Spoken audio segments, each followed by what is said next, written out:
स्वामी समर्थ. कसे आहेत तुम्ही सगळे? मस्त आहेत ना? मस्तच राहा. तर चला आपल्या नवीन एका व्हिडिओमध्ये तुमचं सगळ्यांचं मनापासून स्वागत आहे. तर हा व्हिडिओ ना गुरुवारचा आहे. गुरुवारी मला लग्नाला जायचं होतं, त्याच्यासाठी आज लवकर उठले होते सकाळी. आणि सकाळी लवकर जर नाही उठले ना तर सगळा राडाच होतो घरातला, म्हणजे कोणत्याच कामाचं नियोजन लागत नाही. त्याच्यामुळे ना लवकर उठलं ना सगळं जिथल्या तिथं होतं. जास्त व्हिडिओची शूट करायला काही जमलं नाही मला. फक्त गॅसची पूजा केली आणि नंतर देवपूजा केली आणि बाकीचं नंतर मग मेकअप. बायकांचं मेकअपला इतका उशीर लागतो ना खरंच. सगळे कामं एकीकडं आणि मेकअप एकीकडं.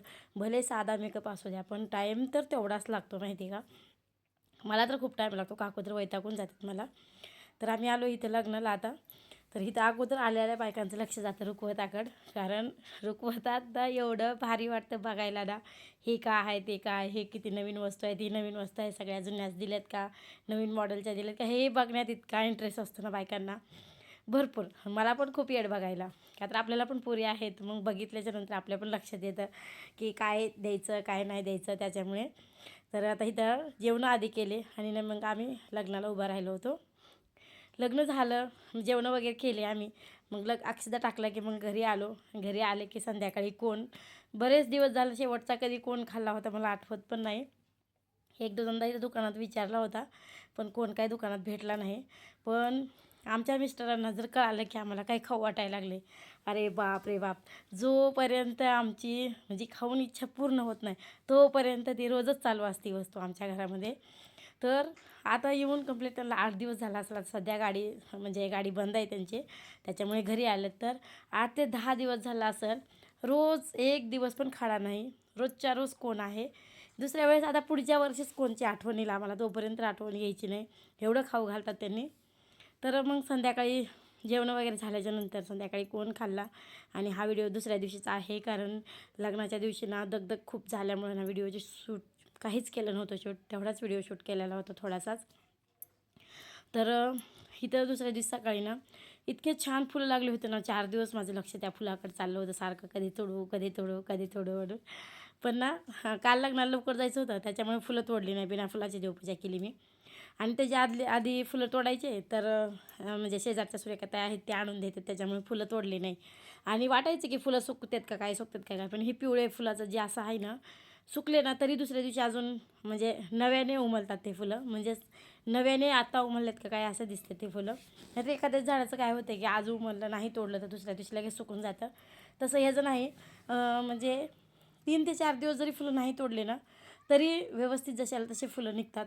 एवढं छान फुलाचं झाड आहे. मी आवर्जून ती सुरेखाताईला सांगित असते की मला वर्षाला ह्या फुलाचं म्हणजे काय म्हणते त्याला, रोपटं आणून देत जा म्हणून. तर त्या दरवर्षी मला ते रोपटं आणून देतात. आणि त्यांना भुईला लावलं असताना म्हणजेच सपाट जागेला तर अजून खूप फुलं आली असती, पण तसं जागाच नाही. चौकड कोबा केलेला आहे त्याच्यामुळे जागाच नाही. मग कुंड्यातच मला लावावं लागतं, तरी बऱ्यापैकी फुलं येतात. तरी तर आता आम्हाला प्रवासाला जायचं आहे 4-8 दिवसासाठी. त्याच्यामुळे ना किती दिवस झाले जवसाची चटणी करायची म्हणून आणून ठेवली होती, पण त्याला मुहूर्ताला काही लागत नव्हतं. असंच असतं बायकांचं, आज करू उद्या करू म्हणण्यामध्ये किती दिवस घरात राहील तर सांगता येत नाही. आणि जेव्हा गरज पडेल तर तेव्हा मग त्या वस्तूची आठवण येते. तर आता बनवायची होती जवसाची चटणी, त्याच्यामुळे मग ते बाहेर काढून ठेवलं, कारण काकूच्या पण लक्षात राहत नव्हतं धुवायचं ते.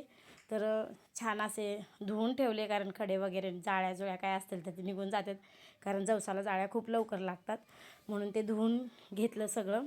आणि मातीचं भांडं आणलं होतं बाजारातून, तर ते भांडं मी काल भिजायला ठेवलं होतं आणि आज पाण्यातून बाहेर काढलं. म्हणजे अख्खी एक दिवस एक रात्र पाण्यातच ठेवलं होतं मी. म्हणजे काढणंच नाही झालं मला, तसंच राहून गेलं होतं. गेल्या वेळेसचं भांडं अप्रूप वाटलं होतं, पहिलं आणलं होतं अप्रोगीनं 2-3 तासात भिजू घातलं की लगेच काढलं होतं. पण कसं असतं ना, कोणत्या गोष्टीची एकदाच अप्रूप वाटतं, दुसऱ्या वेळेस त्याचं काही वाटत नाही. त्याच्यामुळे त्याला काही बघितलंच नाही मी दुसऱ्या वेळेस. ते आणलं होतं मी इरजण लावण्यासाठी, कारण पहिलं आणलं आहे ते खूप मोठं व्हायला लागलं. त्याच्यामुळे मग आता दुसरं बारकं भांडं आणलं होतं काल मी. तर इथं बघा आमचं नळाचं काम चालू आहे, नवीन कनेक्शन घ्यायला चालू आहे नळाचं. आमच्या नवऱ्याला जर एखादी गोष्ट काय सांगितली, अरे बाप रे बाप, एकदा जर का डोक्यात बसलं तर ते काम झाल्याशिवाय मग त्यांचं काही स्थिर बसतच नाहीत त्यांनी. आम्ही नको नको नको म्हणत होतो, तरीसुद्धा JCB आणली की लगेचच खोदायला सुरुवात केली. तर असं आता तर नळ घेतला, त्यांचं मन समाधान झालं नळ घेतल्यामुळं, कारण पहिला पण नळ होता आमच्याकडं, पण त्याला व्यवस्थित असं पाणी येत नव्हतं, कारण त्याची खूप फिरवाफिरवी केली होती आम्ही. एकात एक नळ घालू सगळं अवस्था बेकार करून ठेवली होती. त्याच्यामुळे त्याचं पाणी जास्त लिकेज होत होतं. त्याच्यामुळे मग ती पाईप आम्ही बंद केला आणि दुसरा पाईप घेतला. त्यांनी नळाचं काम केलं, पण त्याच्यात माझं काम भागलं. मला इतका आनंद झाला होता ना, कशाचा आनंद झाला असा विचार करा तुम्हीच आता. तुम्ही म्हणत असाल की नवऱ्यानं तर दारात खड्डा खाल्ला, आनंद कशाचा झाला आहे. तर मला आनंद झाला आहे खरं तर मातीचा. कारण ना त्यांनी खोदकाम केल्यामुळे ना मग इतकी माती निघाली ना, काळी माती. माझं म्हणजे माती भरण्याची इच्छा पूर्ण झाली एकदाची. मी पोतं भरून माती ठेवली आणि 2 टोपले JCB सगळं बुजवायले होते खड्डे, तर तेव्हा मी काढून ठेवली माती. मला असली आता अजून एक कुंडी आणायची आता, असली मोठी. किती काय आल्यात बघायला. खुरपं होतं ना तुमच्यापाशी? बघा या गुलाबाला असतं किती कळ्या आल्या का, पूर्ण भरलंय कळ्यानं हे सुद्धा. तर इथं माती भरून ठेवली मी टोपल्यामध्ये. मला वाटलं आता JCBवाले सगळीच माती टाकतात का काय, मला राहते का नाही असं वाटलं. त्याच्यामुळे मी 2 टोपले भरून ठेवले मी. आणि मग नंतर सगळ्या कुंड्या खाली घेतल्या. सगळ्या कुंड्यामधलं जे बी काय गवत वगैरे होतं तर ते, कारण माती रोज पाणी टाकण्यानं घट्ट झाली होती माती. सगळी माती उकरली, त्याच्यातली खालीवरी केली, ढिल्ली केली पूर्ण माती. असं म्हणतात की माती वरचीवर ढिल्ली करत राहिलं ना तर झाडांची ग्रोथ पण छान होते आणि पाणी पण पूर्ण बुडापर्यंत जातं. त्याच्यामुळे मग सगळं व्यवस्थित केलं. आणि कसं वरचीवर ना जसं आपण पाणी टाकत जाईल तसं माती कमी होत चालते त्या कुंडीतली, म्हणजे दबली जाते मध्ये. त्याच्यामुळे मग अजून थोडी माती वरून टाकली मी व्यवस्थित असं सगळ्या कुंड्याला. आणि मग पाणी वगैरे मारून घेतलं छान असं. कारण मला झाडं खूप आवडतात, खूप आवडतात. इतके झाडं असावे वाटतात ना, झाडाशिवाय शोभा नाही घराला. झाडं हिरवेगार असेल ना तर मग मन पण आपलं झाडांसारखं हिरवंगार राहतं. त्याच्यामुळे मला झाडं खूप आवडतात, म्हणून मी एवढी जास्त झाडांची काळजी घेत होते. माती असावी वाटते मला किती पण. अजून एक कुंडी आणायची, अजून झाड लावायचे. तर आता बघू त्याला कधी मुहूर्त लागते, पण ते खरं पण बाजारात काही माझ्या लक्षात राहत नाही आणायचं.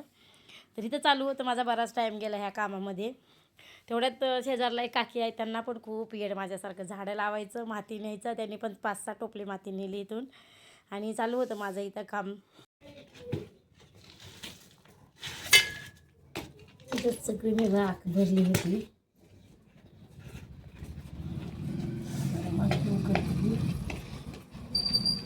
तर आता ना उन्हाळा चालू झाला, त्याच्यामुळे एवढे झाडं करपायलेत ना, एवढे पानं करपायलेत ना त्याचे. निम्म्याला निम्मं झाडं, जसं झाडं करपतील ना तसं माझा जीव इतका खालीवरी होतो ना. मला काय वाटतं की 12 महिने झाडं हिरवेगारच असावे, पण तसं नाही होत. वातावरण जसं आहे तसं झाडांचे पण कमी जास्त होत चालतं. आपल्या शरीरासारखंच असतं त्यांचं पण. आपल्या शरीर जसं कमी जास्त होत चालतं. टेन्शन आलं की आपली तब्येत कमी होते, सुख असलं की तब्येत वाढते. तसंच असं झाडांचं पण, जसं वातावरण आहे तसं झाडं म्हणजे कधी ग्रोथ छान होते, कधी सुकले जातात, कधी त्याचे पानं गळतात, कधी म्हणजे पानं वाळून जातात सगळे त्याचे, कधी सुकून बसतात झाडं. पण आपण जर छान अशी काळजी घेतली ना तर मग झाडं चांगले राहतात व्यवस्थित असं. पण इतकं ऊन पडायला लागले ना की वाटतं की रोजच्या रोज कुंड्या उचलून खाली ठेवावं का काय सावलीला असं वाटतं. पण रोजच्या रोज तेच काम नाही करून म्हणजे भागत, दुसरे पण कामं बरेच असतात मागं. पण असं कधीतरी 4-8 दिवसातून, महिन्या 15 दिवसातून जर झाडाची छान असे व्यवस्थित निगा राखली तर झाडं पण चांगले राहतात. कालच मी व्यवस्था झाडांची जिथल्या तिथं कुंड्यांची केली, तर आज झाडं सगळे हिरवेगार दिसायला लागले. ते एवढे छान झाले. आणि करपलेले जे पानं होते तर सगळे काढून टाकले. आणि जिथं जिथं वाळलेला भाग होता ना सगळा कात्रीनं काढून टाकला. कारण कात्रीनं जर काढलं ना तर मग त्या ठिकाणी डबल हिरवे पालवी फुटते. त्याच्यामुळे मग सगळं व्यवस्थित असं केले झाडं आजचे. त्या मातीमुळे एवढा कुटाणा झाला आहे खरं तर. माती जर नसती ना तर मी काहीच केलं नसतं. मला त्याचा जास्त आनंद झाला होता. त्यांना समाधान नळ घेतल्याचा आणि मला समाधान माती भेटण्याचा, असं झालं आमच्यात. टाकली माती त्याच्यामध्ये. हा ना, अहो मला अजून एक कुंडी घ्यायची होती झाड लावायला फुलाचं. माती वाचून मी राहिलं होतं, माती नाही म्हणून.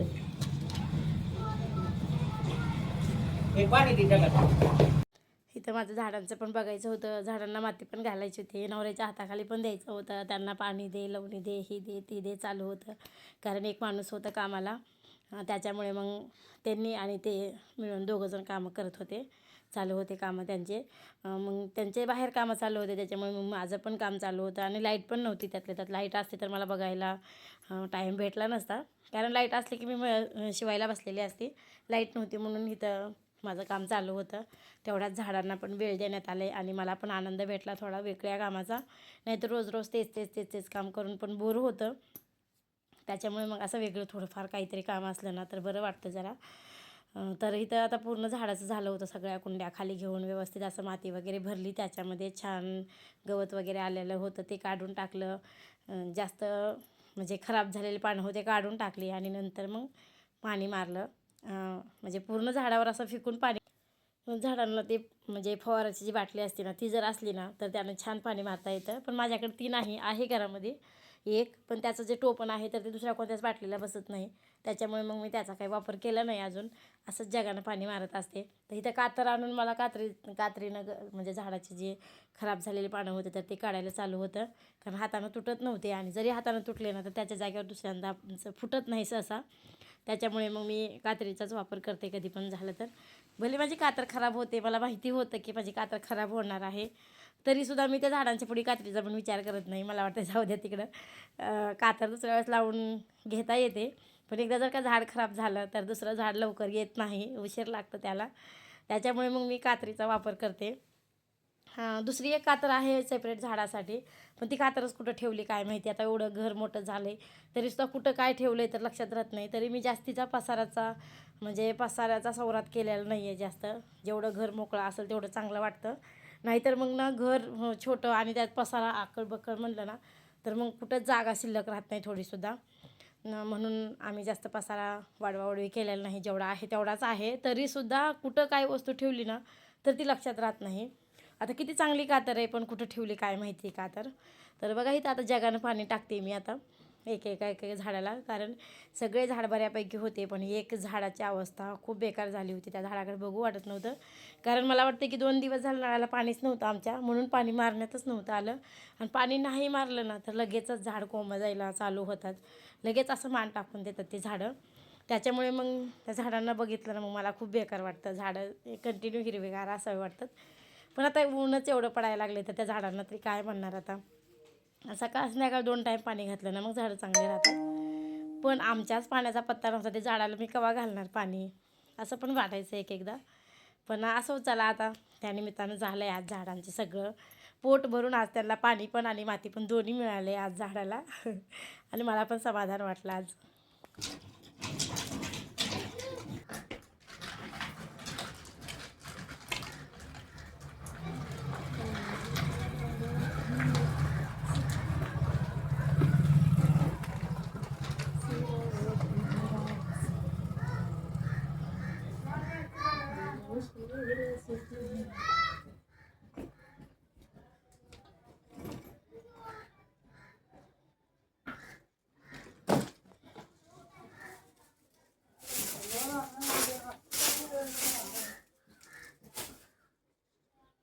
तर इथे ना सगळ्या कुंड्यावरी ठेवून दिल्या मी नंतर बाकीचं.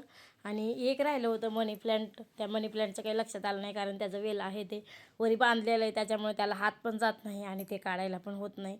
आणि त्या कुंडीचं लक्षात पण राहत नाही, कारण ते थोडी बाजूला आहे कोपऱ्याला ठेवलेली, त्याच्यामुळे तिकडं लवकर लक्षात नाही. बघा माझ्या हातातली झाड आहे ते झाड जास्त कोमेजून गेलं होतं माझ्या हातातलं. आणि त्याच्या पलीकडली जी झाड आहे ना छोटंसं कुंडीत दिसतंय तुम्हाला तिथल्या तिथं पसरलेलं, तर ते औरंगाबादहून आलेलं झाड आहे ते. आमच्या जावच्या मुलीनं आणून दिलं होतं मला ते, तिथून तिनं रोपटं आणलं होतं. तर तिनं आणलं तर एवढं छोटं होतं ना ते, खूप छोटं होतं. ती मला म्हणली पण होती की आंटी ह्याचं झाडं जास्तच पसरतं, मोठ्या कुंडीत लावा म्हणून. पण तेव्हा माझ्याकडे मोठी कुंडी नव्हती म्हणून मी इथं छोट्या कुंडीत लावलं होतं. तर बघा ह्या काकी आता आलेत त्या, तर त्यांनीच माती नेली जास्त, कारण त्यांना पण खूप येड आहे फुलाचे झाडं लावायचे. म्हणून त्यांनी माती वगैरे नेऊन ठेवली घरी. आणि मग थोड्या गप्पा गोष्टी आमच्या चालू होत्या इथं. बराच वेळ आम्ही इथं गप्पा गोष्टी केल्या आणि नंतर त्या गेल्या घरी. मग मला पुन्हा चहा ठेवायचा होता, कारण आमच्या पण नवऱ्याचं काम झालं होतं तोपर्यंत. आणि तर मी मनी प्लांटला माती टाकायची राहिली होती, कारण ती खाली घेता येत नाही कुंडी, म्हणून मी हाताने तिथं माती टाकत होते. आणि आज मला मातीच्या भांड्याचं उद्घाटन करायचं होतं, त्याच्यामुळे मग मातीच्या भांड्यात मी चहा ठेवला. आमच्या ह्यांनी सांगत होते की नको नको नको म्हणून, पण मी काय ऐकलं नाही, कारण मला मातीच्याच भांड्यातला चहा प्यायचा होता. तर चला असो, माझा व्हिडिओचा एंड करते मी आता, कारण व्हिडिओ माझा थोडा राहिला आहे. अजून बोलत बसले ना तर व्हिडिओ पुरायचा नाही मला, कारण माझं बोलणं काही संपत नाही. तर चला व्हिडिओचा एंड करते. बाय.